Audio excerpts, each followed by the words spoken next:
Alléluia, shalom, shalom, peuple de Dieu, que la grâce et la paix du Seigneur soient avec vous au nom de Jésus. Bienvenue encore une fois de plus à notre émission, Une parole pour un chrétien. Mais avant toute chose, comme c'est de coutume, permettons de prier et de recommander ce moment entre les mains du Seigneur. Prions ensemble au nom de Jésus. Père, nous te rendons grâce, merci encore pour ce numéro, énième numéro, de Une parole pour un chrétien. Seigneur, je prie qu'à travers cette parole, tu puisses visiter un cœur, tu puisses toucher tes enfants à travers le monde. Éternel, nous te rendons grâce, nous te bénissons, Seigneur, pour toutes choses que tu permets, tu fais dans notre vie. Reçois l'action de grâce, l'honneur et la gloire. Seigneur, merci de nous assister par ton Saint-Esprit, de nous conduire par ta grâce. Au nom de Jésus, nous avons prié. Amen. Alors, peuple de Dieu, c'est un réel plaisir de vous retrouver encore une fois de plus. Alors, aujourd'hui, le thème que nous allons développer s'intitule ainsi « N'envie pas le méchant ». Voilà, « N'envie pas le méchant ». Et nous allons voir avec le texte d'appui dans le psaume 73. Psaume 73 à partir du verset 3. Je vais lire au nom de Jésus. « Car je portais envie aux insensés en voyant le bonheur des méchants. Rien ne les tourmente jusqu'à leur mort, et leur corps est chargé d'embonpoint. Ils n'ont aucune part aux souffrances humaines. Ils ne sont point frappés comme le reste des hommes. Aussi, l'orgueil leur sert de collier. La violence est le vêtement qui les enveloppe. L'iniquité sort de leurs entrailles. Les pensées de leur cœur se font jour. Ils raillent et parlent méchamment d'opprimés. Ils profèrent des discours hautains. Ils élèvent leur bouche jusqu'aux cieux et leur langue se promène sur la terre. Voilà pourquoi son peuple se tourne de leur côté. Il avale l'eau abondamment et il dit, comment Dieu saurait-il? Comment le Très-Haut connaîtrait-il? Ainsi sont les méchants, toujours heureux, ils accroissent leur richesse. C'est donc en vain que j'ai purifié mon cœur et que j'ai lavé mes mains dans l'innocence. Chaque jour, je suis frappé. Tous les matins, mon châtiment est là. Si je disais, je veux parler comme eux, voici, je trahirai la race de tes enfants. Car j'ai réfléchi là-dessus pour m'éclairer. La difficulté fut grande à mes yeux, jusqu'à ce que j'eusse pénétré dans les sanctuaires de Dieu et que j'eusse pris garde au sort final des méchants. Oui, tu les places sur des voies glissantes, tu les fais tomber et les mets en ruine. Et quoi? En un instant, les voilà détruits, ils sont enlevés, anéantis par une fin soudaine. Comme un songe au réveil, Seigneur, à ton réveil, tu repousses leurs images. Lorsque mon cœur s'aigrissait et que je me sentais percé dans les entrailles, j'étais stupide.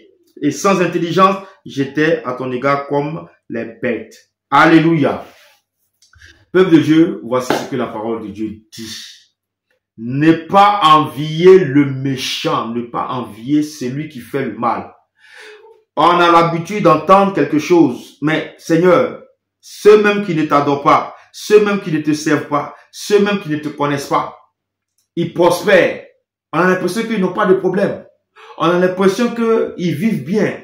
On a l'impression que tout va bien de leur côté. On a l'impression qu'ils n'ont pas de mal. On a l'impression que tout roule, tout ce qu'ils font leur réussit. Qui vous a dit ça? Alléluia. Parce qu'il y a l'apparence qu'on affiche. Il y a ce qu'on affiche devant les hommes, devant même les caméras, devant l'opinion publique. Mais est dans le secret? Est-ce que tu as fouillé, toi, enfant de Dieu, dans le secret? Est-ce que tu es allé dans le secret pour savoir s'ils ont toujours gardé cette même joie? S'ils ont toujours cette paix que toi tu as dans ton petit coin? Alléluia. Voilà pourquoi il ne faudrait pas envier le méchant. Il ne faudrait pas dire oui, depuis je suis devenu chrétien. Qu'est-ce que j'ai eu de bon? Qu'est-ce que Jésus m'a donné? Qu'est-ce que Jésus m'a fait? Mais regarde le méchant, regarde ce braqueur, regarde ce dealer, regarde ce meurtrier, regarde ce sorcier, regarde ce sataniste, regarde ce pécheur. Il prospère, tout va bien pour lui, il roule dans de grosses voitures, il a beaucoup d'argent, il a la renommée. Bien-aimé, tu ne sais pas ce qui se passe. Alléluia. Voilà pourquoi le Seigneur te demande de te contenter de tout ce qu'il fait pour toi, de te contenter de ce qu'il a, de ce qu'il te donne. Alléluia. Et ne pas envier le méchant. Faut pas envier le méchant. Faut pas envier les grosses voitures qu'il a. Faut pas envier la ville luxueuse dans laquelle il se trouve. Faut pas envier les belles maisons qu'il a. Toi, enfant de Dieu, contente-toi si le Seigneur décide. Alléluia. Que tu aies une grande richesse, il le fera selon sa volonté. S'il décide que tu aies quelque chose, ne serait-ce que pour subvenir à tes besoins, ce qui sera le juste milieu, il le fera selon sa volonté. Mais il faut que tu sois dans le plan de Dieu. Parce que souvent, on refuse d'être dans le plan de Dieu et on s'en va rentrer ou se mettre dans le plan du malin. Et le malin veut que nous envions les méchants pour nous faire croire que eux, malgré le mal qu'ils font, ils prospèrent. Malgré le fait qu'ils ne connaissent pas Dieu, ils prospèrent. Mais toi qui connais Dieu, tu es encore là. Et qu'est-ce que ça va te faire? Ça va te mettre à l'idée d'aller faire le mal, d'aller faire la même chose qu'eux. Alléluia. Et c'est ce qu'il disait. Il dit, jusqu'à ce que, verset 17, jusqu'à ce que j'eusse pénétré dans le sanctuaire de Dieu et que j'eusse pris garde au sort final des méchants. Jusqu'à ce que lui qui parlait comme ça, qui se préoccupait, qui dit, ah, les méchants sont remplis d'un bon point, les méchants, ça va chez eux, tout va bien chez eux, tout roule sur des roulettes, il s'est rendu compte que la fin du méchant est triste. Il s'est rendu compte que la fin du méchant, là, ça fait pitié. C'est pathétique. Amen. Et que le Seigneur réserve de bonnes choses aux justes. Alléluia. Gloire à Jésus. Et il dit, Amen. Car voici, ceux qui s'éloignent de toi périssent. Tu anéantis tous ceux qui te sont infidèles. Donc, il réfléchissait, il disait, mais les méchants avancent. Les méchants prospèrent. Pourquoi moi? Pourquoi moi qui ai tout donné? Pourquoi moi qui ai tout abandonné pour le Seigneur, je reste toujours dans cette position? Pourquoi ça ne marche pas pour moi? Pourquoi ça n'avance pas? Le diable te fait avoir ses inquiétudes pour te pousser dans ses bras. Pour que tu dévies le chemin du Seigneur. Pour que tu dévies le chemin que le Seigneur a tracé pour toi. Pour que tu puisses maintenant embrasser ou apprendre la proposition, l'opportunité que le diable te donne. Je te dis la vérité.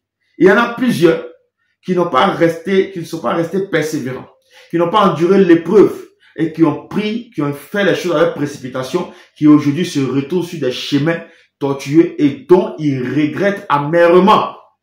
Je te mets en garde, mon bien-aimé. N'envie pas le méchant. N'envie pas sa vie luxueuse. Ces choses que vous voyez sur les réseaux, ces choses que vous voyez, l'image qu'on veut véhiculer, les choses qu'on veut montrer, souvent, en bas de cela ou derrière cela, il y a le feu, il y a les choses amères, il y a les pleurs, il y a les grincements dedans. Il y en a plusieurs où ils voient les amis ou les camarades, il y a de grosses voitures, mais ces camarades-là, ils ne dorment pas la nuit.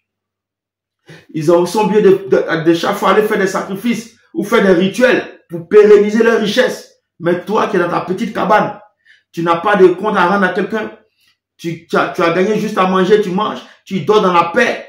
Mais eux n'ont pas cette paix que toi tu as. Or, cette paix que tu as, l'argent ni aucun montant dans ce monde ne peut l'acheter. C'est seul Dieu qui donne. C'est pourquoi il dit, je vous donne ma paix, je vous laisse ma paix. Bien-aimé, n'envie pas le méchant. Chrétien, n'envie pas le méchant. Chrétien, n'envie pas les gens du monde, n'envie pas leur vie luxueuse. Mais demande au Seigneur d'entrer dans sa volonté, dans l'accomplissement de la volonté de Dieu pour ta vie. Amen. Parce que si tu envies le méchant, tu es en train de dire à ton Dieu qu'il n'est pas fort, il n'est pas puissant. Et que c'est le Dieu du méchant qui est puissant. Alléluia. Gloire à Jésus. Donc, n'envie pas le méchant et contente-toi. Parce que la voie du méchant, la fin du méchant est une ruine soudaine. Est la destruction et la mort. Pendant que la voie du juste est la vie, la paix, le bonheur et la joie en Jésus-Christ. Alléluia. Je vais prier pour quelqu'un. Seigneur, merci pour cette parole que tu as relâchée, que tu as libérée pour tes enfants en ce jour. Nous te bénissons, nous te rendons gloire. Merci pour tout ce que tu permets, tu fais. Merci Seigneur pour cette parole, Seigneur notre Dieu. À toi la gloire, à toi l'honneur, à toi la puissance, à toi l'élévation. Je bénis le nom de l'Éternel et je te rends gloire pour tout cela. Merci parce que Père, tu le fais. Touche une personne et détourne le regard, Père, de tes enfants, de la vie luxueuse et de l'envie, ô Père, des méchants et des gens de ce monde. Merci Seigneur, que nous puissions avoir nos regards concentrés sur toi seul, afin de recevoir la vie éternelle. Merci Père, au nom de Jésus, nous avons prié. Amen. Peuple de Dieu, ça a été un réel plaisir. Nous vous disons à très bientôt pour une prochaine édition de notre émission. une parole pour un chrétien. D'ici là, dans vos maisons, dans vos activités, dans vos familles, dans vos finances, dans tous les domaines, dans vos vies spirituelles, que la grâce, la paix et la miséricorde du Seigneur soient toujours avec vous. Shalom, shalom, shalom.